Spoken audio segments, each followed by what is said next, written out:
Bonjour à tous, je suis Angélane Yebgaot, avocate au barreau de Paris et docteur en droit privé. On passe sans transition à la question juridique du jour qui porte sur le logement HLM et l'obligation de relogement du bailleur social. La question est la suivante. J'habite un appartement de type T4 devenu trop grand pour moi. En effet, depuis le départ de mes enfants, l'APL a diminué, le loyer est plus élevé qu'avant. J'ai entendu dire que mon bailleur social a l'obligation de me reloger dans un appartement adapté à mes ressources et mes besoins. Est-ce vrai? Réponse. Cette situation est très courante au sein des logements à loyer modéré, dits logements sociaux. La situation est la suivante. Une famille obtient un logement social. Cependant, quelques années plus tard, lorsque les enfants sont devenus majeurs, ils quittent le foyer familial. Les parents se retrouvent dans un logement trop grand pour eux, inadapté à leurs besoins et leurs ressources. Résultat, les locataires sont maintenus dans un logement trop grand et au loyer trop onéreux pour eux. Leurs ressources sont souvent faibles et ne leur permettent pas de trouver un logement au sein du parc locatif privé. Alors, que dit le droit concernant le bailleur social? Il faut savoir qu'il y a une loi, la loi du 25 mars 2009 de mobilisation pour le logement et la lutte contre l'exclusion, adoptée en vue d'endiguer la crise du logement social en France, qui comporte des dispositions, des mesures destinées notamment à augmenter le nombre de logements sociaux en encourageant la construction de nouveaux logements et les réhabilitations des anciens, et à favoriser la mobilité des locataires au sein du parc de logements HLM, propriété des bailleurs sociaux, notamment en cas de sous-occupation du logement. Alors, rappel, les bailleurs sociaux, ce sont des propriétaires louant leurs biens immobiliers à un loyer au montant modéré, uniquement aux personnes disposant de ressources modestes. Il s'agit des offices publics de l'habitat, qu'on appelle aussi les OPH, des sociétés anonymes d'habitation à loyer modéré, les SA d'HLM, ou les offices d'habitation à loyer modéré, les offices HLM. Parmi les mesures nouvelles que proposait la loi de 2009 se trouvait l'obligation pour le bailleur de reloger le locataire en cas de sous-occupation.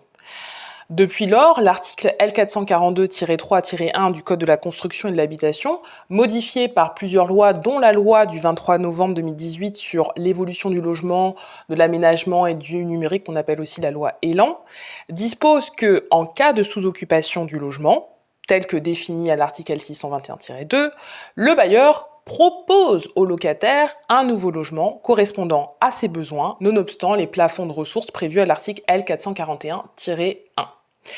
Le loyer principal du nouveau logement doit être inférieur à celui du logement d'origine et les conditions d'une aide à la mobilité prises en charge par le bailleur sont définies ultérieurement par décret. Alors, qu'est-ce que la sous-occupation?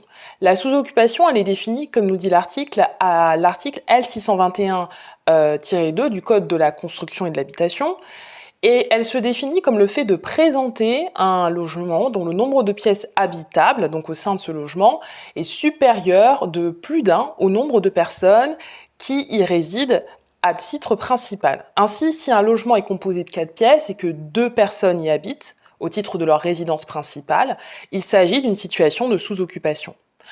Alors, il faut comprendre qu'avant, le bailleur social ne pouvait pas donner congé à un locataire car le bail était conclu pour une durée illimitée. Aujourd'hui, notamment depuis la loi de 2009, la sous-occupation permet donc aux bailleurs de mettre fin à des contrats de location tout en s'assurant du relogement des locataires.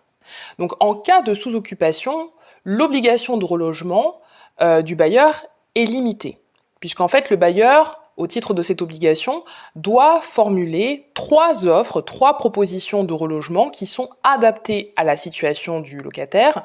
Ainsi, si il ou elle, donc le locataire, souffre d'un handicap, le logement doit être adapté.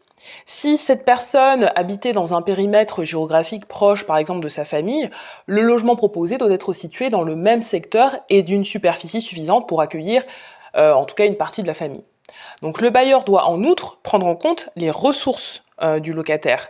Le texte précise que le loyer principal du nouveau logement doit être inférieur à celui du logement d'origine. Donc si le locataire refuse les 3 offres, en supposant que ces 3 offres sont conformes à ses besoins et ses ressources, le locataire sera déchu de tout titre d'occupation dans un délai de 6 mois courant à compter de la notification de la troisième offre. Toutefois, la loi empêche les offices HLM d'expulser certains locataires, même en cas de refus des logements proposés, en raison notamment de leur particulière vulnérabilité.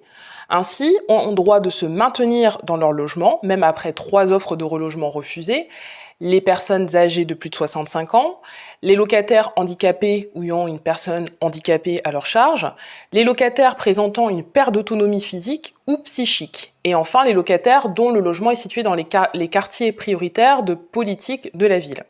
Donc en pratique, cette obligation est peu mise en œuvre tant par les bailleurs sociaux que les locataires. Côté bailleurs, les bailleurs sociaux disposent pourtant des informations relatives au changement de la composition des foyers familiaux et des ressources finalement des locataires de parcs sociaux. Toutefois, les bailleurs sociaux préfèrent user de la clause résolutoire du bail, leur permettant d'expulser les locataires d'HLM sans avoir à se préoccuper de leur relogement.